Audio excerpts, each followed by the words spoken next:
Missile गिरी। पाकिस्तान के आतंकी ठिकाने पर दूसरी मिसाइल गिरी।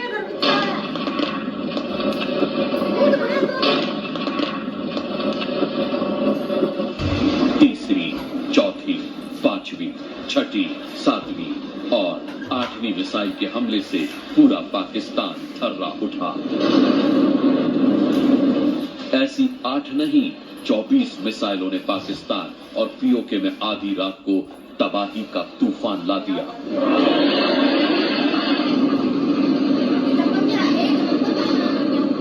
टोटल 6 जगह पे पाकिस्तान में 24 इंपैक्ट्स हुए हैं भारत की तरफ से। ये जो इंपैक्ट्स हैं मुख्तलिफ तरीकों से मुख्तलिफ वेपन्स को इस्तेमाल करते हुए किए गए हैं।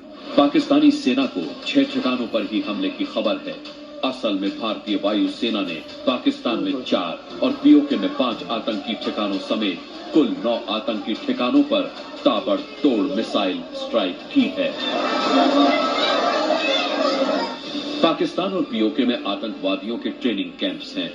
पहलगाम आतंकी हमले के बाद से ही ये आतंकी अड्डे भारतीय फौज के निशाने पर थे। बीती रात 1:04 पर इंडियन एयरफोर्स ने इन पर मिसाइलों की बरसात कर दी।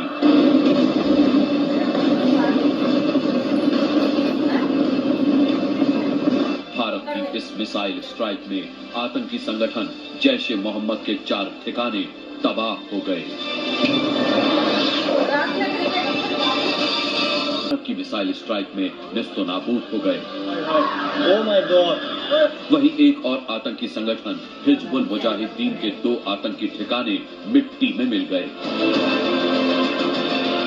इस हमले की सबसे बड़ी खासियत ये रही कि सभी मिसाइलों ने आतंकी ठिकानों को ही हिट किया। ना ही रिहायशी इलाकों में नुकसान पहुंचा और ना ही पाकिस्तान सेना के किसी ठिकाने को। यानी भारतीय सेना का सिर्फ आतंक पर चोट का मकसद 100% पूरा हुआ। 22 अप्रैल को पहलगाम में हुए विभत्स आतंकवादी हमले के शिकार मासूम नागरिकों व उनके परिवारों को न्याय देने के लिए लॉन्च किया गया था। इस कार्रवाई में 9 टेररिस्ट कैंप्स को टारगेट किया गया और पूरी तरह से इसे बर्बाद किया गया। भारतीय सेना ने इस पूरी कार्रवाई को पाकिस्तान और उसके आतंकी नेटवर्क पर अब तक की सबसे बड़ी चोट माना है। हम ऐसा क्यों कह रहे हैं वो समझिए। ये तस्वीर देखिए। खंडहर बन चुकी ये इमारत पाकिस्तान के पंजाब प्रांत के बहावलपुर में है। नाम है मरकज सुभान अल्लाह। ये भारतीय मिसाइल ने जैश के इस आतंकी अड्डे के चीथड़े उड़ा दिए। जैश के इस आतंकी अड्डे के बारे में आपको बताएं उससे पहले ये देख लीजिए कि हमले से पहले ये इमारत कैसी दिखती थी और हमले के बाद इसका क्या सूरत हाल है। इन 2 तस्वीरों को देखकर आप अंदाजा लगा सकते हैं कि भारत का हमला कितना सटीक और कितना भीषण था। यहाँ मुस्लिम युवाओं का ब्रेन वॉश किया जाता था। ब्रेन वॉश के बाद इसी जगह उन युवाओं को आतंकी ट्रेनिंग दी जाती थी। 2019 में हुए पुलवामा हमले की प्लानिंग यहीं पर हुई थी। पुलवामा हमले के आतंकियों को यहीं ट्रेनिंग दी गई थी। सबसे बड़ी स्ट्राइक जो है वो भावलपुर में है, जहां मसूद अजहर का बेस कैंप था और वहां पे उसके तकरीबन जिस हिसाब से रिपोर्ट्स आ रही हैं पाकिस्तान से तकरीबन 80 के करीब जो है लोग जो है वो वहां पे टेररिस्ट जो थे वो मारे गए हैं। अब जरा ये दूसरी तस्वीर देखिए। ध्वस्त हो चुकी ये इमारत पंजाब प्रांत के मुरीदके में है। ये इमारत भी आतंक का अड्डा थी। पाकिस्तान ने हमेशा इस बात को नकारा है, लेकिन आज जो तस्वीर यहाँ से सामने आई उसने उसके झूठ की कलाई खोल दी। ये देखिए, हमले में ध्वस्त हुई इमारत के पास खड़े ये 2 हथियारबंद शख्स, जिनका पहनावा ठीक उसी तरह का है जैसा पहलगाम के आतंकियों का था। ये पाकिस्तानी फौजी तो लग नहीं रहे। अगर ये इमारत आतंक का अड्डा नहीं है तो ये हथियारबंद लोग यहाँ क्या कर रहे हैं।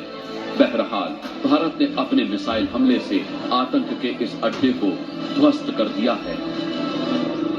मुरीद के में बनी ये इमारत लश्कर का सबसे अहम ट्रेनिंग सेंटर थी। इस सेंटर के लिए ओसामा बिन लादेन ने 1 करोड़ रुपए की फंडिंग की थी। कसाब समेत मुंबई हमले के सभी आतंकियों को यही ट्रेनिंग दी गई थी। पाकिस्तान ही नहीं, दूसरे देशों से आए आतंकियों को भी ट्रेनिंग यही दी जाती थी। लश्कर का मास्टरमाइंड माने जाने वाले आमिर हमजा, अब्दुल रहमान आबिद और जफर इकबाल जैसे आतंकी यही रहते हैं। भारतीय फौज ने अपने हमले में जैश ए मोहम्मद के एक ट्रेनिंग सेंटर सरजाल कैंप को भी ध्वस्त कर दिया। सरजाल कैंप सांबा कठुआ के सामने इंटरनेशनल बॉर्डर से 8 किलोमीटर दूर स्थित है। इसी जगह से भारत पाक सीमा के नीचे सुरंगों की खुदाई करवाई जाती है, जिनका इस्तेमाल आतंकवादियों की घुसपैठ के लिए होता है। यहाँ से ड्रोन के जरिए हथियार, गोला बारूद और ड्रग्स भारत में गिराए जाते हैं। ये सेंटर प्राथमिक स्वास्थ्य केंद्र की आड़ में चलाया जाता था। यहाँ 20 से 25 आतंकी हमेशा मौजूद होते थे। भारतीय वायुसेना की स्ट्राइक में 6 और आतंकी ठिकाने तबाह हुए हैं। इनमें एलओसी के करीब गुलपुर में एक आतंकी ठिकाना शामिल है। पीओके के सवाई में लश्कर का कैंप भी तबाह हुआ है। बिलाल कैंप स्थित जैश का लॉन्च पैड भी बर्बाद हो चुका है। कोटली में स्थित लश्कर का कैंप नेस्तो नाबूद कर दिया गया है। बरनाला कैंप स्थित एक आतंकी ठिकाना तबाह हुआ है, जबकि सियालकोट में चल रहा हिजबुल का ट्रेनिंग कैंप भी बर्बाद हो गया है। भारत ने पहले ही कह दिया था कि पहलगाम हमले का बदला कल्पना से भी परे होगा, और हुआ भी वैसा ही। पाकिस्तान ने सोचा